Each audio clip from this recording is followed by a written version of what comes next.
I'm a rational president, but I feel like at every moment, someone is trying to challenge my authority.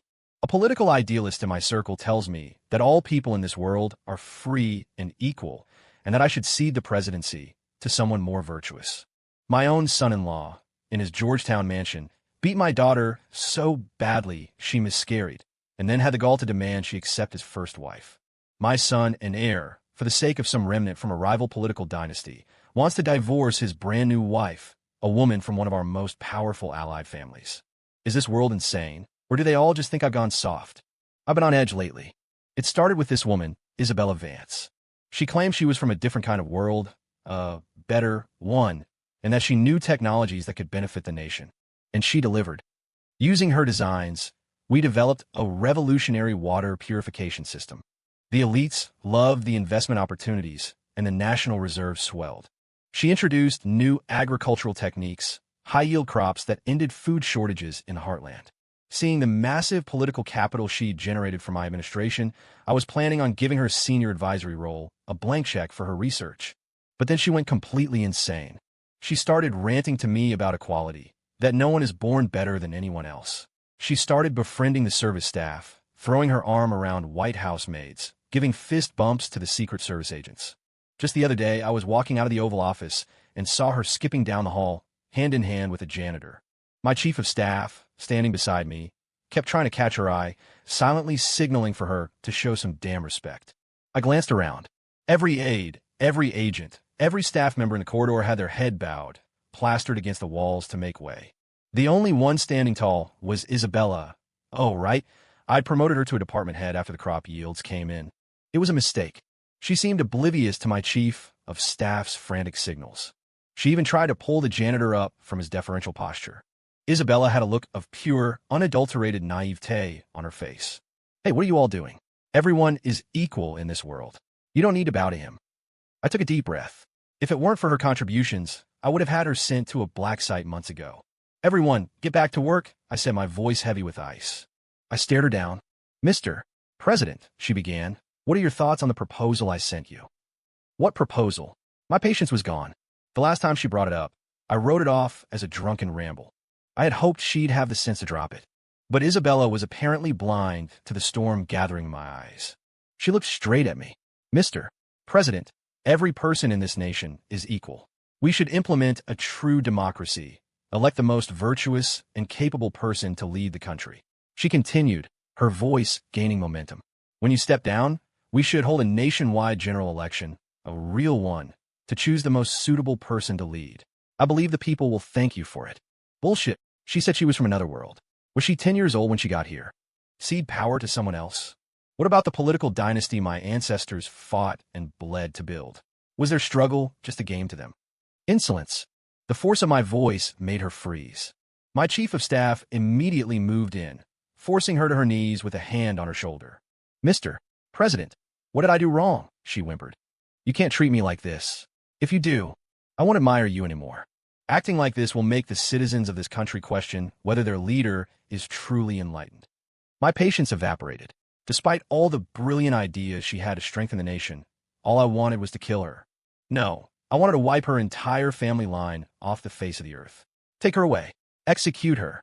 Just as the agents were dragging her out, a thought struck me. Wait, take her to the facility first. Make her write down every other useful idea she has. If she refuses, then execute her. Yes, sir. A flicker of relief. I felt my mood lift slightly. The next day, I was happily reviewing a few of Isabella's more brilliant concepts. Not bad. It seems she still has some use. Implement these protocols immediately, I told my cabinet secretaries, handing them the file. It was time they did something productive. What's the status of the woman? My chief of staff bowed his head. Sir, the team at the facility says she's refusing to cooperate. After a few rounds of persuasion, she gave us these. They've already pulled all her teeth. She's screaming to see you. Oomph. She thought she was so tough, didn't she? Continue the interrogations. Until she's given us everything. Now you know what kind of enlightened leader I am. Just then, the First Lady rushed in. What is it? Why are you here at this hour? It's Charlotte, she said, her voice trembling. She's back. There's been an incident. She explained what happened. Wait, what did I just hear? That son-in-law of mine struck my pregnant daughter, causing a miscarriage. I was stunned, certain my ears were ringing. In his own house, he beat my daughter for another woman. After she lost the baby, he screamed that Charlotte should accept her new role as the second wife. This man, Ethan Hayes, was certifiably insane. That was my most beloved daughter. I am furious.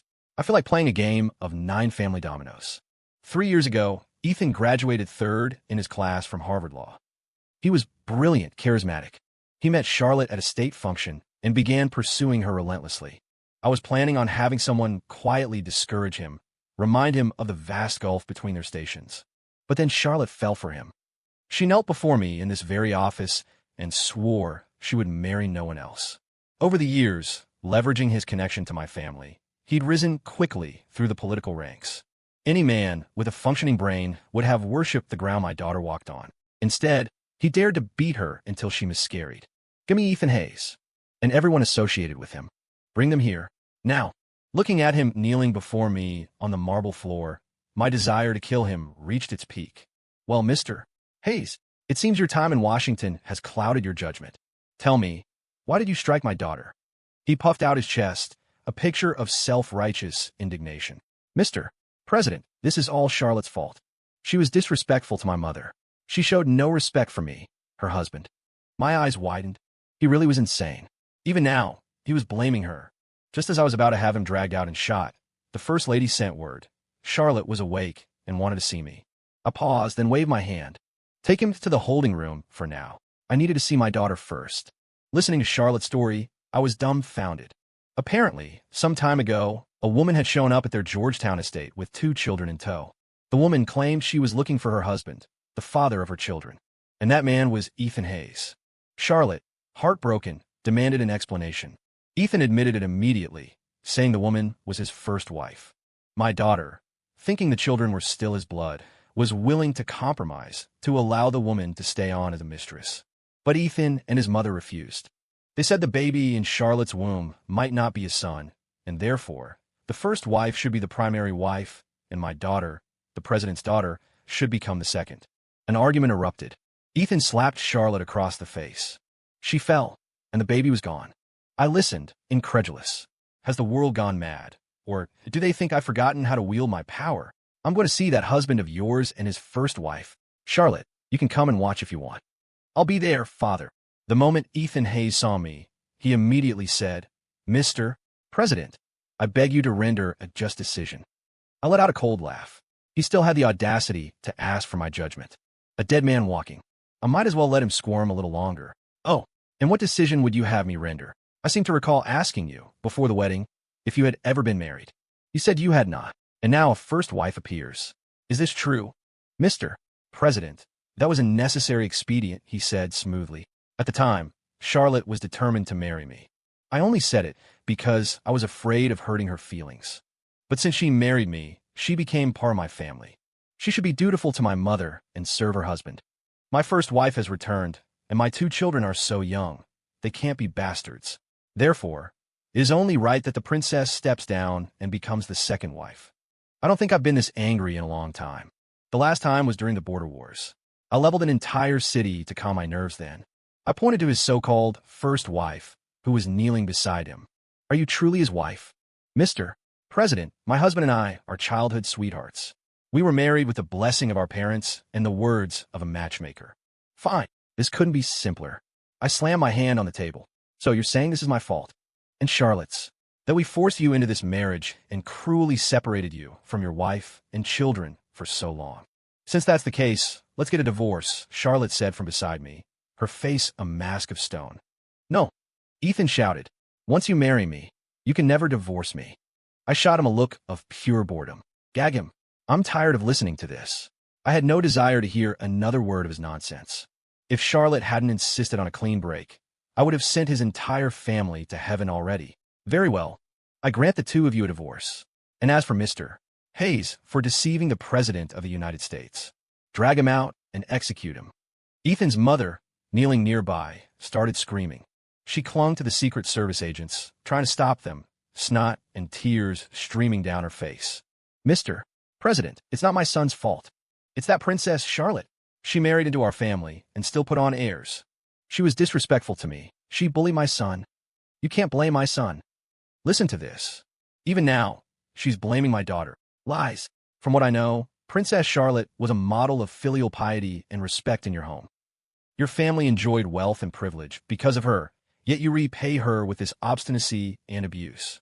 Annihilate their entire network, all 9 degrees of connection. Hearing this, Ethan Hayes panicked, scrambling forward on his knees.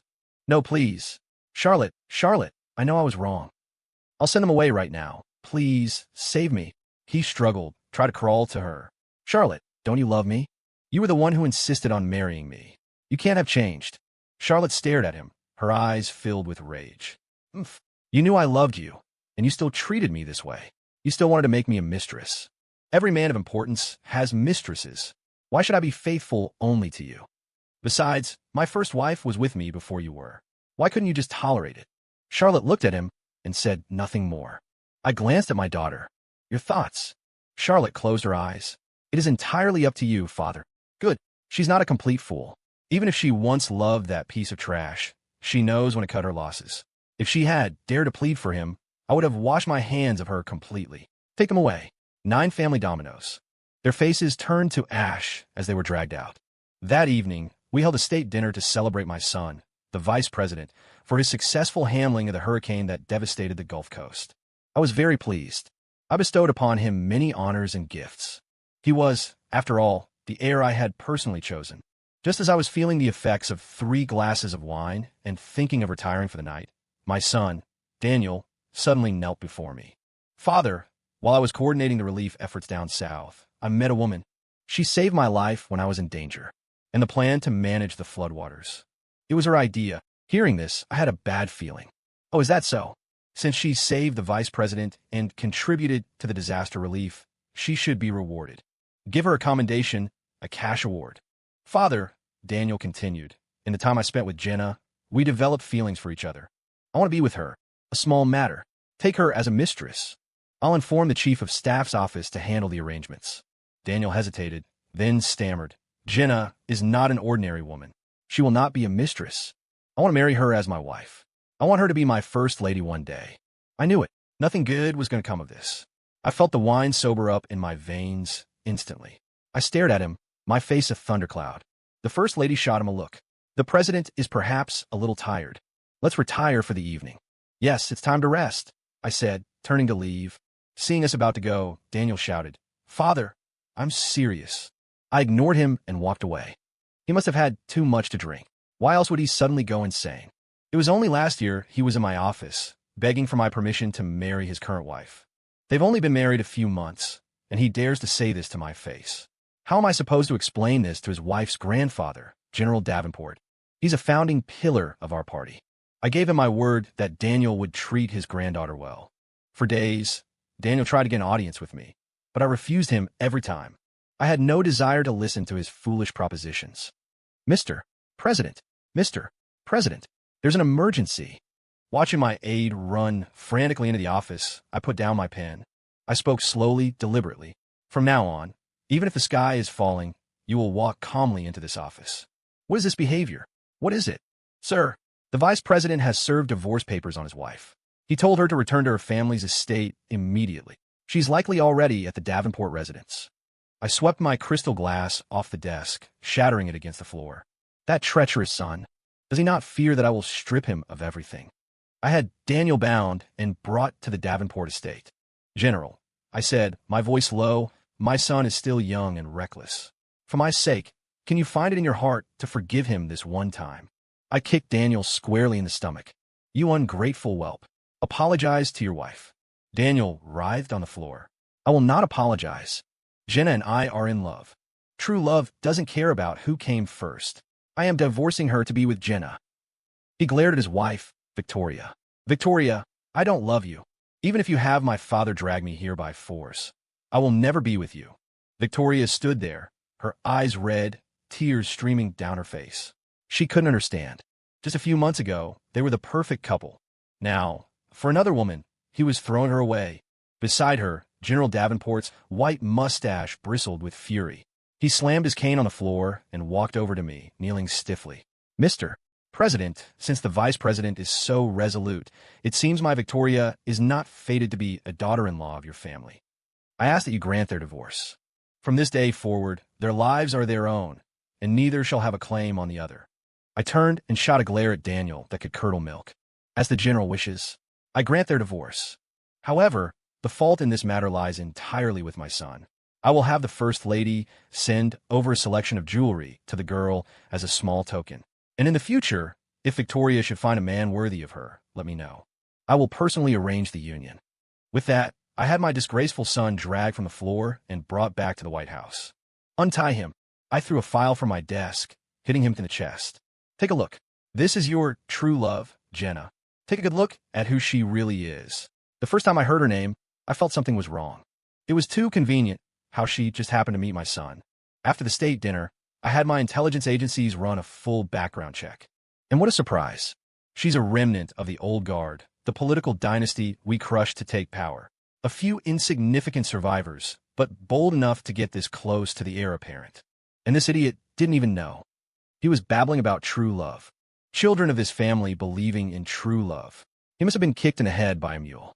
I seriously doubt he's my biological son, though his mother has been dead for years, which makes it difficult to check. Daniel flipped through the pages, his eyes widening in disbelief. Impossible. Jenna can't be this kind of person. She told me she loves me.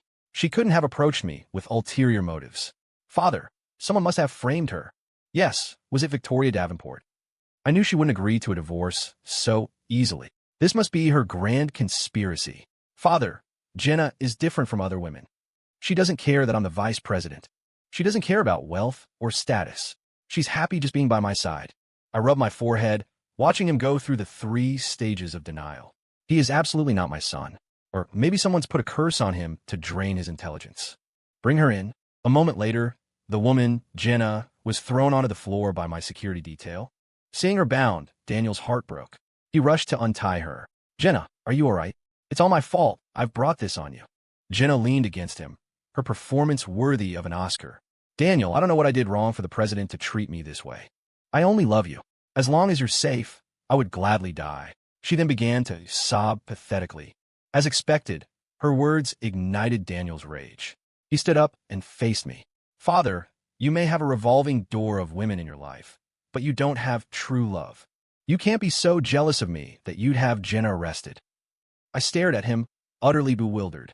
He really has gone mad. How dare you speak to me like that? No need for a DNA test. This boy is definitely not my son. The two of them, terrified by my tone, dropped to their knees. In that case, I see no reason for you to remain as vice president. Go, be with this remnant of a fallen dynasty for all eternity. Guards, the vice president is unworthy of his position. From this day forward, he is stripped of his title and banished from this family, a common citizen. As for this woman, revoke her citizenship. She is now a stateless person, a slave to the highest bidder. Without waiting to hear another word from my former son, I turned and left. I took a sip of tea as my chief of staff approached. They're out of the building? Yes, sir. I watched the former vice president leave. He thought the woman would be with him. Instead, she abandoned him on the spot. She said, I was only with you because you were the vice president. Now you have nothing. Why would I suffer with you? The woman then left with a man in his 50s, calling him darling. The former vice president collapsed on the sidewalk, weeping. I sighed. And what is he doing now? He's at the city gates, screaming for an audience with you. Have him removed. As for the woman and the few remaining agents in her network, kill them. Yes, sir. Maid thought to himself that when a man is determined to die, 8 mules can't drag him back. At the morning briefing, I was delighted to see General Corbin return from the front. General Corbin had led our forces to a great victory on the border. So young, yet so accomplished. A brilliant tactician, a master of military history. Excellent. Those insurgents wouldn't dare to trouble our nation for at least 20 years. I was about to reward General Corbin and the brave soldiers to announce a national holiday. General Corbin, you cut a truly heroic figure. Seeing you so valiant today, your father and brothers who died in the line of duty would be proud. The more I looked at General Corbin, the more satisfied I was. Why couldn't any of my sons be like this? Tell me, General, are you married? The general paused for a moment, then replied, Sir, I have no time for such considerations. I wish only to serve you and bring glory to our nation. Ha ha ha, excellent. General, you truly understand me. Congratulations, Mr. President, on having such a talent. Our nation will surely prosper. The room was filled with a sense of harmony. Just then, we heard a commotion outside. A security agent ran to the front of the room. Sir, Miss Megan Corbin from the Corbin family is holding a press conference on the Capitol steps. She has an urgent complaint. The Corbin family. That's General Corbin's family. This Megan must be the general's cousin. What is she doing, making a scene like this in the middle of the morning? On the screen, Megan Corbin knelt, her voice ringing with conviction. Mr. President, I am here to accuse Alex Corbin of deceiving you and the entire nation. He is not a man at all. He is the eldest daughter of the Corbin family, Alexandra Corbin. She has committed treason, masquerading as a man to join the military. She is unworthy to lead our brave soldiers into battle. General Corbin looked at her cousin in disbelief. She couldn't understand why Megan would do this. Deceiving the president was a capital offense, an offense that could destroy the entire family. Wasn't Megan part of that same family? Megan, are you insane? What do you gain by exposing me? Megan's face was twisted in triumph. Mr.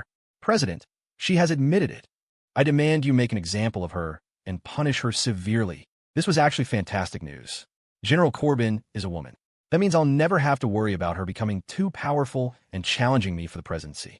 And since she is the last of a line of decorated war heroes, her story will be seen as one of loyalty, not subversion. Perfect. I was just starting to worry about how to handle General Corbin if her ambition grew with her power. But if she's a woman, that problem solves itself. The briefing room fell silent. Many of my advisors looked at the general with concern. General Corbin knelt on the floor, sweat beading on her forehead. After a long pause, I spoke slowly. General Corbin, a woman who puts men to shame. Truly remarkable. Many men in this nation could not hope to match your accomplishments. No wonder you are not yet married. What ordinary man would be worthy of you? A collective sigh of relief went through the room. Indeed, indeed, General Corbin is a true American hero. How amazing. Absolutely. The room buzzed with agreement. General Corbin remained composed, raising a hand. You overstate my achievements, Mr. President. Any success I have had is due entirely to your leadership. It is my life's mission to serve you and to serve this great nation. Yes, I was very pleased. Everyone was satisfied, except, of course, for the one person in the room who couldn't read the situation. Mr. President, Alexandra Corbin committed treason. She is not fit to lead our military. I demand you order her execution. I roll my eyes internally. Execute, execute, always with the executions. Do I look like a tyrant? I demand Alexandra Corbin be punished. Megan knelt on the floor, her mind seething with hatred. Alexandra, so what if you won the war? I've been given a second chance at life, and I will destroy you. Why do you get to surpass me? TSK, what a nuisance. She had to ruin a perfectly triumphant moment and make everyone miserable. Her obsession was pathetic. It was like she tried this before in another life and failed, and couldn't learn her lesson. Couldn't she stop and reflect on whether the problem was, in fact, herself? My own skills in political and social maneuvering hadn't declined over the years. General Corbin's decision to enlist as a man was indeed a breach of military protocol, I said with a slight smirk. For that, she is suspended from active duty for 2 weeks. Alexandra finally let out a breath she didn't realize she was holding. I accept your judgment, sir. Megan shrieked, Mr. President, I object. Perhaps you'd like to take her place on the front lines? I let out a cold laugh. The general has achieved a great victory. The entire Corbin family must be overjoyed. And yet you, her own cousin, come here to betray her. Very well. I hereby decree that your branch of the family be formally expelled from the Corbin clan. You are disinherited from the family trust and forbidden from ever using the Corbin name again. As the guards dragged her out, the woman was still screaming. Alexandra, I'll get you for this. Why? When I've been given a second chance, do I still fail? I will not let you go. Being president is truly a thankless job. Why am I surrounded by such fools? The next few days were quiet. I signed the last of my daily intelligence briefings. Any more news on that Isabella Vance? My chief of staff brought me a cup of tea. Sir, the facility reports that she's an empty well. No matter the method, she has nothing left to say. Has she been spouting any more of that freedom and equality nonsense? If she was, I'd have her head on a spike. No, sir. Nothing like that. Then just execute her. She's a liability. Yes, sir. I was in the middle of dinner when my aide rushed in again, looking flustered. Mr. President, there's been another incident.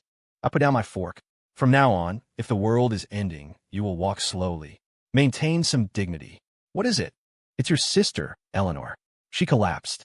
It's because of the situation with the two nieces. Her sons are siding with the adopted daughter over their own sister. An argument broke out, and your sister fainted from the stress. Ah, yes. I'd heard about this mess. My own sister, Eleanor. Years ago, while giving birth to her youngest daughter, a maid had swapped her own newborn with the baby. The real niece was sent to be raised by a rural family, while the imposter lived a life of luxury. Years later, by some coincidence, Eleanor saw her real daughter, noticed the uncanny resemblance, and the truth came out. The real daughter was brought back to the family estate, but they kept the adopted one as well. And now this. Let's go. I want to see my sister, and I want to see what this is all about. When I arrived at Eleanor's estate, my two nephews immediately began their whining. The older one, Mark, said, "Mr. President, it's all Sarah's fault. She hired thugs to kidnap Chloe, and Chloe got hurt. She's a venomous snake." The younger one, Kevin, chimed in, "That's right, sir. That monster uses her blood relation to us as a shield while she breaks the law to hurt Chloe. We demand you punish her severely." Their father, my brother-in-law, added his 2 cents. "Mr. President, you can take the girl out of the country, but you can't take the country out of the girl. Not only is she timid and uncivilized, but she has a heart full of poison. You must bring justice for Chloe. She's the one you watch grow up." Through all this, the real niece, Sarah, just stood there crying, quietly murmuring, I really didn't ask anyone to hurt her. I didn't." Listening to them all talk at once was giving me a headache. If my sister weren't involved, I wouldn't touch this domestic drama with a 10-foot pole. They shun their own blood, their real daughter and sister, and treat the imposter like a treasure. One look at the smug, triumphant expression on the fake one's face, and you know she framed the other one. This Chloe was lying dramatically on a sofa next to my older nephew, looking like a deeply wronged victim. But from the corner of my eye, I saw her flash a tiny, secret smile. I was speechless. Even if my real niece had done it, I wouldn't have cared. In fact, my only criticism would be that her methods were too soft. She should have eliminated the threat for good instead of leaving this viper in the nest. Enough. When my sister wakes, I will handle this. Stop your squawking. A short while later, Eleanor awoke. She saw me and tried to rise. "Stay down. Your health is poor. No formalities." I glanced at the others kneeling on the floor. "Sister, how do you want to handle this?" They're all convinced Sarah hired kidnappers, which is a serious crime. Eleanor grabbed my hand, her grip surprisingly strong. "My brother, I know Sarah is not that kind of person. Please, don't arrest her." "Mother, it wasn't me." Sarah ran to her side, hugging her and sobbing. "Mother, how can you still protect her?" Mark shouted. "If it weren't for her, Chloe wouldn't be hurt. She deserves to be executed." "He's right, Mom," Kevin added.